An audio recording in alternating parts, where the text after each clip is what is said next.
Have you ever wanted to go on a heartfelt journey in the lives of your loved ones and newfound acquaintances? Do you enjoy listening and engaging in uplifting discussions that leave you motivated and inspired to take action in your own life? This podcast is a space where we have in-depth conversations on family, health, spirituality, entrepreneurship, and well, just plain old life. I'm Jesse De Leon, and this is my passion. Join me on a walk into the fascinating narratives and meaningful conversations that shape our experiences. Welcome to The Knowing, a Life and Stories podcast. Good day, everyone. Thank you for joining me. This is the Christmas episode. Happy holidays. Merry Christmas. I hope that this year has been a great year for you. It has definitely been a great year for me. And in many ways, there have been lots of revelations, lots of adventure, and, some fun times and some trying times. For some of us, Christmas is meant to celebrate the birth of Jesus. So I want to say, happy birthday, Jesus. And it's a special time of the year. It has always been so special for me because I remember as a child, I couldn't wait. One of the reasons I couldn't wait for the holidays or for Christmas was because of all the traditions, right? All the wonderful traditional foods that our families, our parents, our grandparents, our aunts and uncles, that they prepare when you go to visit them for the holidays. And I certainly look forward to all the good, yummy foods and the desserts, of course. And also just the camaraderie, the fellowship, the community, the laughter, the music, the dancing. That brings a lot of fond memories back to me. And I'm just so excited that it's here. It always seems to come so quickly. I mean, what happened? Where'd the year go? But that's because we're living life. That's because we're living in the present, because we're so busy and we have so much happening and there's so many things going on, and we have a lot to be grateful for, a lot to be excited for. And having said that, along with those exciting times, the memories, the nostalgic of, feelings and memories that come back to us in this time of the year, it's also, followed up with, melancholy feelings of sadness, feelings of, the holidays, especially Christmas, tends to bring up old emotions, old feelings, old experiences. And so when families get together, and it can be sometimes not joyful. It can be stressful, and it can be something that we stress about months before the holidays, that, Christmas gets here, because we start thinking about, well, whose family do we go to? Whose parents' home do we go to? Is it going to be your families, my families?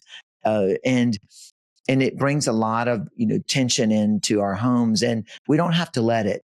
I learned recently in the discernment process that I went through for the priesthood, for the seminary rather, that in one of the tests that they did to take a deep dive into my brain, it's kind of scary. The doctor told me that I mentioned my father a lot as in a great light, as my best friend, as my confidant, as someone I could go to and discuss anything with. And that's true.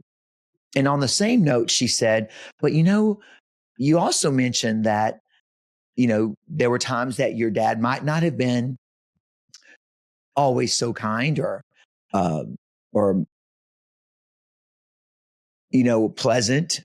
That mentioned that you mentioned that when he would occasionally on occasions where he drank alcohol, that he might lose his temper, or that his personality would be altered, and not always in a pleasant way.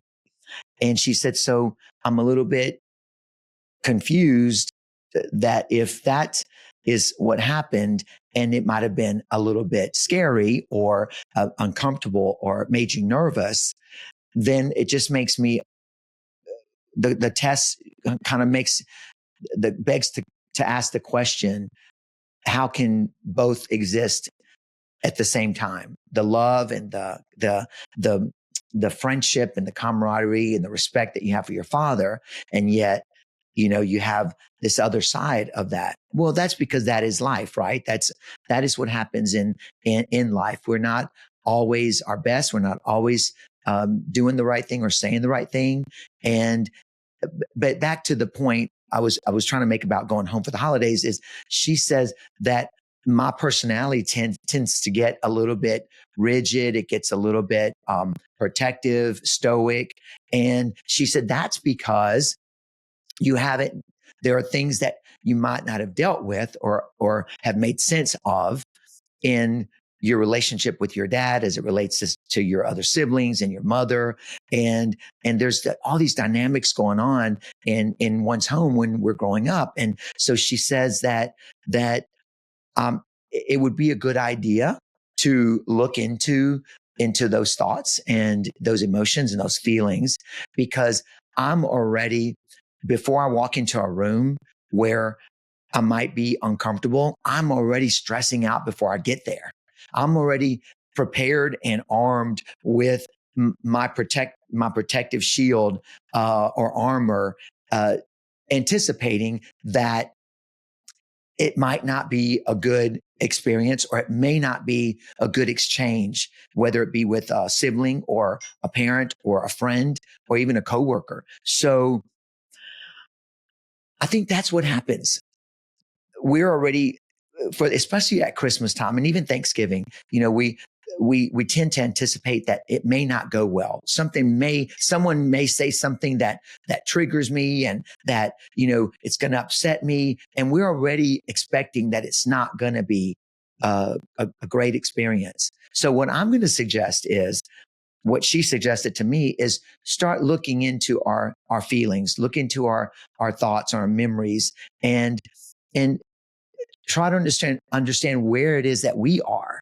And then, if it's possible, to go to that person that we tend to freeze up with, or we tend to anticipate that it may not go so well with.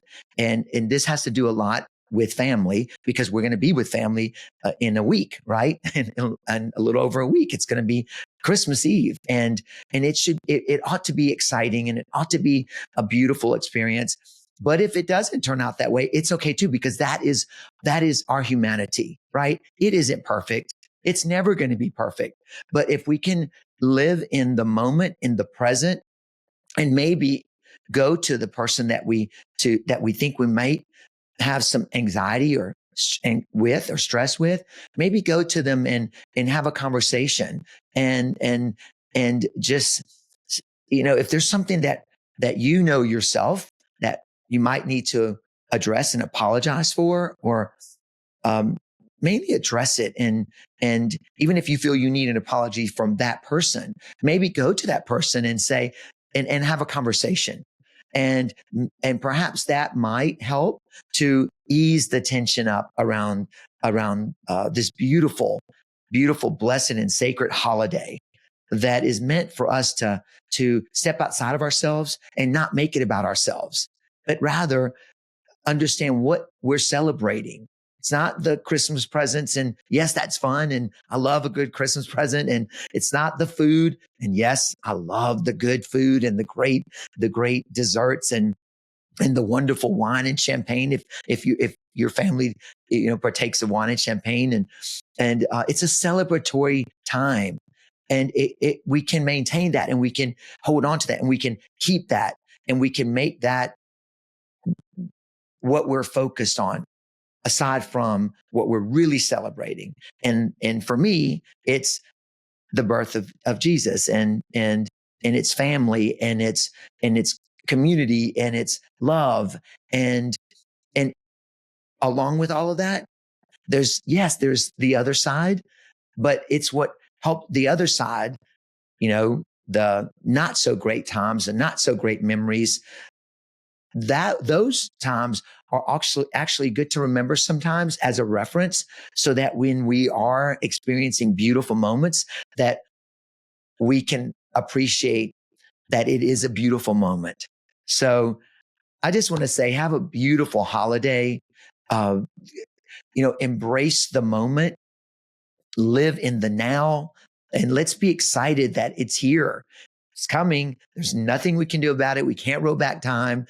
And if you haven't yet gotten all those presents for every single person you want to get one for, hey, part of the fun of the days leading up to Christmas, right before Christmas, is going shopping and going shopping for that last minute gift that you thought about for someone special in your life, and or for the mailman, or for the grocery attendant, or for the cashier at your favorite restaurant, or whatever it is. It's so fun for me on Christmas Eve to go out and just do that last minute shopping. So I'm going to say Merry Christmas, Happy Holidays. Love you guys. Thank you for having supported me and tuned in this whole year. It's been exciting. It's been great. And I'm looking forward to New Year's Eve. So until next time, I love you guys. Pray for me, and I will be praying for you for sure.